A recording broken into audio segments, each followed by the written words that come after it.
2,700 years before Christ, long before the pharaohs built their grandest pyramids, and centuries before the rise of Rome or Greece, civilization was just beginning to stir.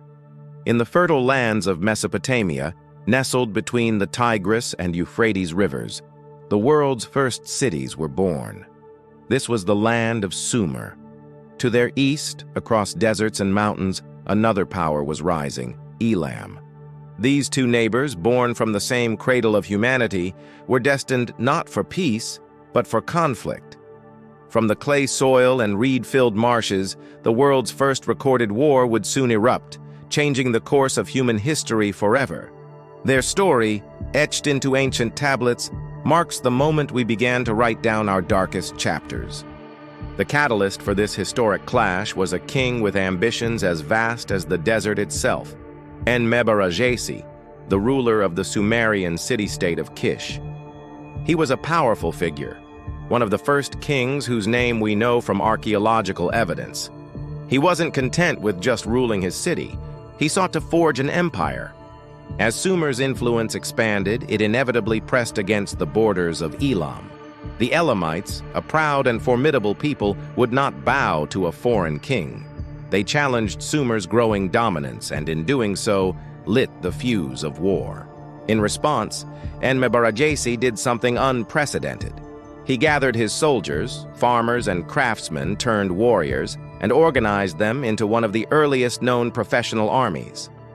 As the sun rose over the dusty plains, he marched them east, their bronze-tipped spears glinting, ready to carve his name into history with force. The two armies finally met near the Elamite border, in a brutal collision that would echo through millennia.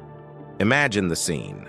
The air thick with dust, and the shouts of men, the ground trembling under the feet of thousands.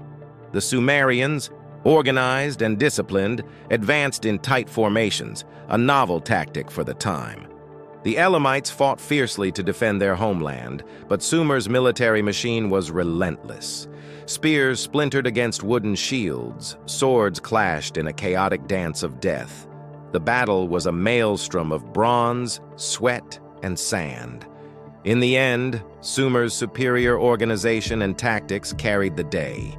They overwhelmed the Elamite forces, securing a decisive victory. This wasn't just another tribal skirmish.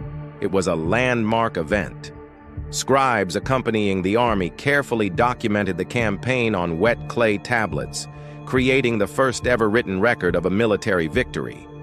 Enmebarajesi returned to his capital, Kish, not just as a conqueror, but as a legend. His triumph was immortalized in cuneiform, the world's first system of writing. Those clay tablets, buried for millennia, tell a story that goes beyond a single battle. They mark the dawn of recorded human conflict, the precise moment when war became a part of our official history, not just a tragic, fleeting memory. The aftermath left a permanent scar on the landscape and on the human psyche. The ruins of that conflict, the broken weapons and fallen banners, became a testament to a new dark era of organized violence. This war between Sumer and Elam set a precedent for all the empires that would follow. It was the moment history learned to remember and glorify war. Long before famous emperors and legendary conquerors, there was Sumer versus Elam, the war that started history itself. Thank you for watching. If you found this journey into the ancient past interesting, please like this video and subscribe for more stories from the dawn of civilization.